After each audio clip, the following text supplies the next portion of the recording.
Compass Mining is your trusted partner in Bitcoin mining. Whether you're investing in one machine or thousands, our customizable solutions are tailored to meet your needs. We are your experts in Bitcoin mining, offering a platform where individuals and businesses can purchase hardware, host machines, and access a range of ancillary Bitcoin mining services. We also specialize in large-scale site development and data center operations.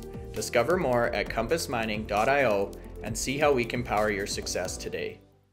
Hey miners, welcome back to the channel McNallie Money, the new home of power mining analysis. Well, here we have it, Tuesday morning. Anthony and I have been extremely busy with earnings and interviews over the last few weeks, but we finally got a chance to jump on a traditional podcast. And in today's video, we're going to be talking about the apparent takeover that Bitcoin is making. Whether you're talking about Main Street, Wall Street, or government entities, Bitcoin has made its entrance onto the world stage and is acting as a major catalyst for all of the proxies and related stocks that we cover on the channel. Now, before we get into that, take a second, smash the like button, guys. Big help to myself and the channel. Anthony loves it. If you're not already subscribed, McNallie Money, feel free to join and let us know in the comment section below how you're feeling towards Bitcoin, your price target for the final few months of 2024, and your portfolio strategy in terms of your Bitcoin mix and the proxies that you may be holding.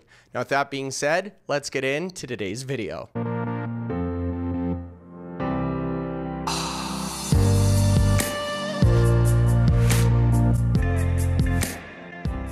Okay guys, so that's right. Today's video, Tuesday, we're back in action with a traditional podcast. Anthony, I said in the intro, we've been very busy, predominantly with Q3 earnings. Some of the companies had other earnings periods. We've been doing a lot of podcasts. I know we had Soluna, John Belizaire on yesterday. They're up 10%, and that's where we're going to start today with the mid-morning market update. Yeah, absolutely. Great podcast last night with John. Stock price is doing well today as well, I see. So obviously, a good podcast, good update. Give a lot of shareholders more information than just the numbers. So yeah, really enjoyed it last night.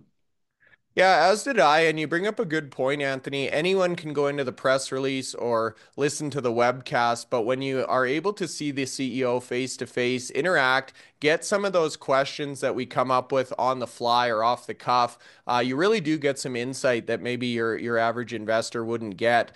Now, in addition to Soluna, there's a number of other companies in the green today. We are just saying it's kind of a mixed bag. I have a feeling we're very close to a big green breakout here. We're going to get onto that in a second as to why we titled this episode the Bitcoin takeover, or Bitcoin taking over. But in terms of the green miners today, anything standing out on the board, Anthony? Yeah, Marathon Digital, which is share price has come down a lot lately. I mean, it had reached $25, $26 a few weeks ago when most of the miners were doing really well and getting close to their 52-week highs. Then it pulled back yesterday to $18, and then they've released the news that the convertible note, which was originally, I think, for about 700 million, was well oversubscribed. It's now 850 million with the potential to get to a billion. If they get to a billion after fees, you're looking at about 980 million that they'll receive to purchase Bitcoin, because their strategy now is obviously to follow Michael Saylor and MicroStrategy and get significant amounts of Bitcoin on the balance sheet. We look at MicroStrategy's balance sheet and their market capitalization, how that correlated over this last year or so, and it's just unprecedented. The amount of premium in that company's balance sheet is breathtaking. It most certainly is. Now, I have to admit, Anthony, I've recently purchased some shares of MSTU, which is a 2x bull levered MSTR ETF. We've talked about MicroStrategy a lot, and we've been on these conferences or trips with a lot of the investment banks and advisors from Wall Street. We've asked that exact question. Why is there such a premium? Why is this NAV premium built into MicroStrategy? Not only, I think, is there some sort of a clout around Michael Saylor, similar to Elon Musk. Obviously, this is a popular strategy. It's being incorporated now into new indices. The recurring theme they told me is it's a crowded trade. A lot of people want in on this story. A lot of people want to say they own MicroStrategy. I feel like I've now fallen victim to that same game, but essentially so many people want in it's acting limited supply and unlimited demand, exactly like Bitcoin at this point. So it'll be interesting to see as Marathon adopts that strategy how that works out for them. Now you talked about Marathon receiving just north of $900 million after fees to pump into Bitcoin. Meanwhile, MicroStrategy and Michael Saylor have been busy buying as well, Anthony. So we've got a visual here talking about the last purchase they made when they brought their balance up to 279,000 coins. Now he's come out with their biggest purchase ever, 51,780 Bitcoin, you guys. Let that sink in. Global daily production, 450, which is absolutely crazy. So, Anthony, now they're sitting on 331,200 Bitcoin. Is Michael Saylor going to take Bitcoin over, or what do you make of this strategy? Um, Not going to take Bitcoin over, but he's certainly building a big chunk of it. Now the largest public company that has Bitcoin on the balance sheet, and they have been for some time. I think Marathon are probably close to one of the second largest companies that have it on the balance sheet, and theirs will increase by more than 10,000 Bitcoin if they go out to market and spend that whole amount from the convertible note. It is planned over the next couple of years to potentially use another 40 billion plus in buying Bitcoin. It's just one sided. The great thing is though is that he's not the only one now saying it. Before he really was setting the benchmark and people listening and some people following. Now you've got CEOs of the biggest investment banks in the world buying more Bitcoin than Michael Saylor. So BlackRock have got probably more than 150,000 Bitcoin more than MicroStrategy at the moment, and they've only started acquiring it this year because at the time when Michael Saylor started buying it, the CEO of BlackRock was actually saying Bitcoin wasn't a real investment, and was effectively, 180 degrees from where he is today. But if he can come on board, and so many other ETFs have come out there, we had 11 approved in the US in January. They've accumulated so much. We've talked about this. I mean, they were buying Bitcoin on a daily basis at 20 times the actual daily production. Michael Saylor's gone out there and just purchased, more than 100 days of the daily production. It's just difficult to fathom where they're able to buy this amount of Bitcoin, because a lot of people aren't selling the Bitcoin. We've talked about this relentlessly about, I've not sold any of mine, you've not sold any of yours, and there's statistics out there that say 70% of people haven't sold any. So it's all positive news this year. I mean, yes, there are some macroeconomic issues regarding wars and inflation, and there are challenges around those two big areas. But Bitcoin's just been relentless this year. I mean, it started here at $42,500. It's currently at $92,500. That's more than 100% increase. And we've had all these macroeconomic issues that are affecting people in real life, but people are buying into Bitcoin, and I can't see, it coming down. That we'll have the daily volatility, but we're not going to see any of the likes of where it was at the start of the year again. There's just too many people, too many countries now adopting, and we'll come into that in a second.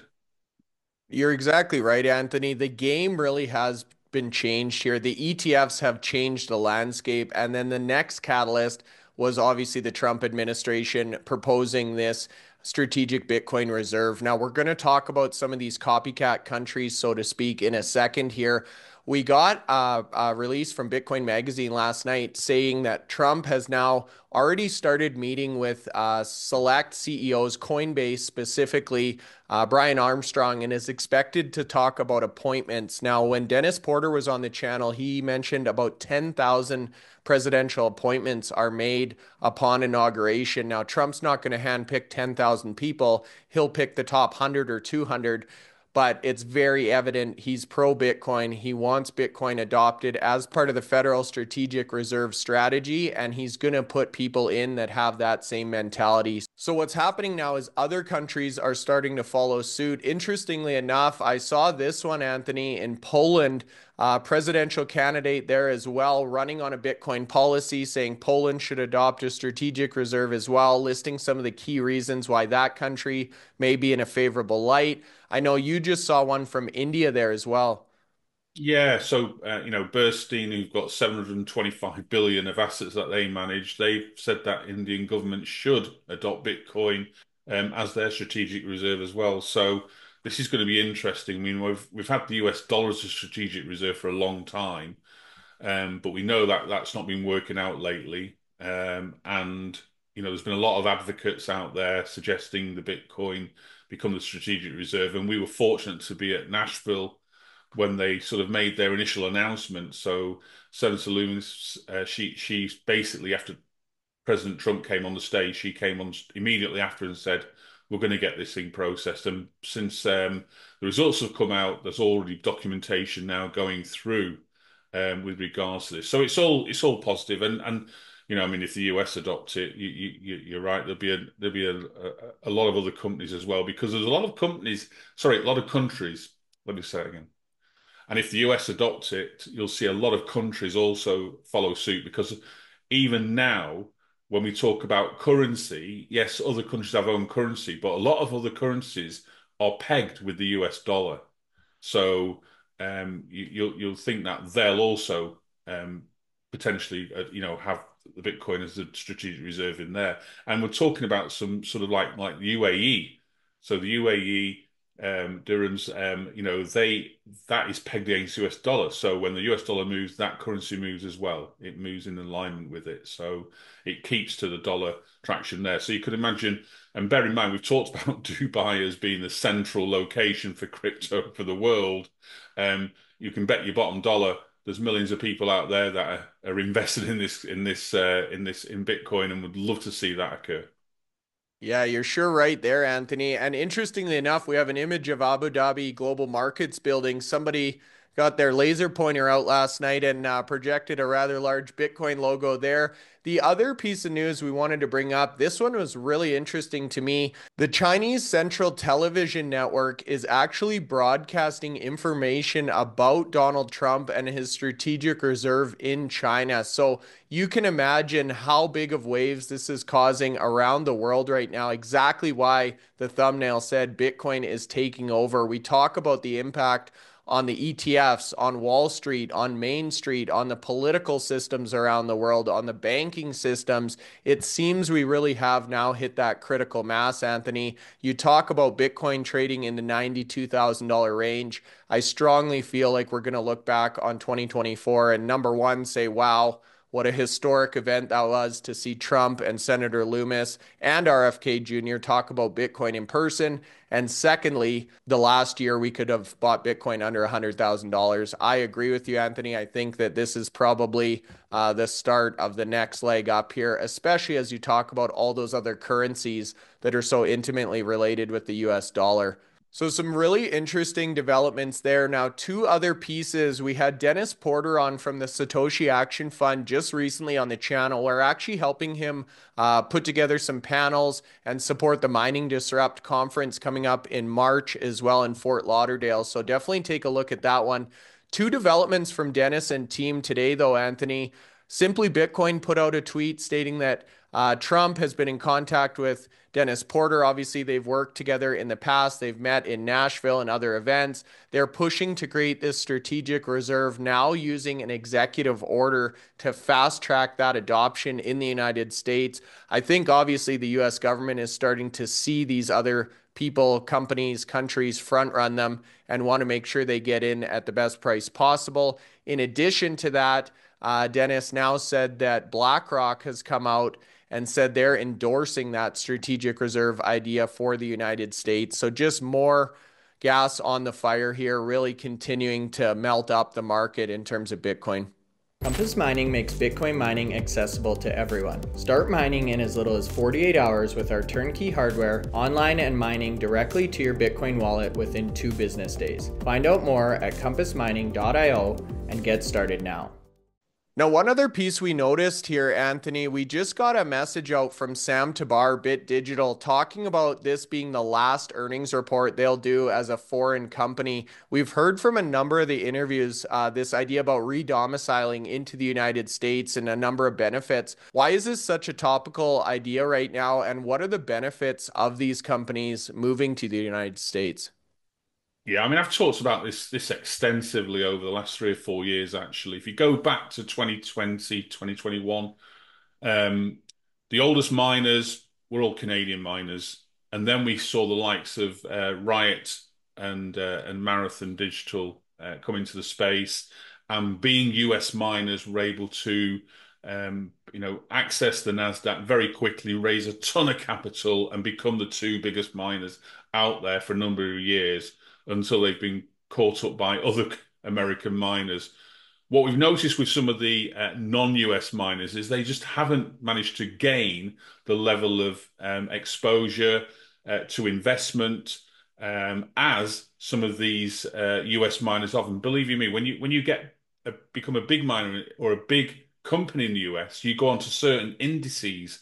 So we know that a lot of the bigger US miners are on the Russell 3000, and by just purely being on that indice, that means that the investors on that indice have to buy the stocks of all the companies when they're doing, a portfolio of that Russell index. Every stock is included. So whether you like the company or not, because they're on that indice, they're included in baskets of stocks, and that then gives them, more capital coming into the company to grow and invest accordingly. Now, we've seen with some of these Canadian stocks, they just haven't gained the momentum in terms of market capitalization. Yes, they're a well-known company in Canada, but when you start looking around the rest of the world, it's not as big a deal. So Sam Tabar, and bear in mind, Bit Digital came from, originated from China when they moved across to the US. They're still classed as a foreign company. Their headquarters is not in the US at the moment. They're now looking, and it's because there's been, quite a bit of, negative noise on social media regarding some of these foreign companies. So they've turned around and said, basically, the recent quarterly filing that we've just issued is going to be the last one as, effectively as a foreign private issuer. They're going to transition to a domestic filer, and they plan to issue the next, which will be the 10K, the full year accounts, when they publish their 2024 results. And that will give Bit Digital the opportunity of being available to new investors who only want to invest in domestic issuers. So you'll have, you think of the population of the US compared to the population of Canada, or the population of, even say, like the United Kingdom. You've got 300 million people living there, and a great proportion of those are investing. They want to invest in American companies. And so, if you're listed as an American domicile company, you're going to attract more investors. Now, we were fortunate to have Aidan Killick and Frank Holmes, the CEO and the chairman of Hive, on the podcast last night. And they even talked about putting it on their agenda because of the fact that they've seen companies, and we can show an example of that. I mean, Hut 8 merged with US BTC. Hut was a large Canadian miner, probably the second oldest miner, public miner out there. They moved their office to Miami, and since they've done that, their share price has probably increased by 300 or 400%. Now, not maybe all down to location, but you want to believe that a proportion of that is because they have listed in the US and they are part of the Russell 2 or 3,000 stock market at the moment, and that attracts, as I say, all this additional investment. So miners that are outside the US, ought to be sort of like thinking of the opportunity. Yes, it's not an easy transition. It will cost companies money, but they're going to look at the long-term view as to if they're going to grow in size. And Sam realizes that with his company, they're very, very big into high performance computing. A lot of their business is in America, so why not locate there and be attractive to domestic investors? Yeah, it really does make sense. I know Sam's expressed frustration with their market cap multiple times on the channel. This is an opportunity, obviously, to get more eyeballs, more access to capital, and it's a path a lot of companies have taken. It was nice to see Hut 8 do this in the bear market, have that foresight to really get their company set up moving into this bull market. So it'll be interesting to see how Sam navigates that transition. As you say, not the easiest thing to do, but maybe worth the effort. Now, with that being said, Anthony, I know we covered a lot here. General consensus, you guys, is we could not be more bullish on Bitcoin right now. It really does seem we've hit that critical mass. There's no more putting the horse back in the barn, as they say here in Alberta, Anthony. The horse is out of the stable. I think we're going to continue to see Bitcoin adoption. We're going to start to see FOMO, both on a government level, on a corporate level, and individual retail investor. My message to you guys today, make sure you have your positions sized up as you want them and ready for this bull run. As the great Mike Alfred leaves us with, Anthony, Bitcoin is about to go parabolic. And if you get the opportunity to buy under $90,000, take it. We won't see these prices again for years, if ever. Take care and Godspeed.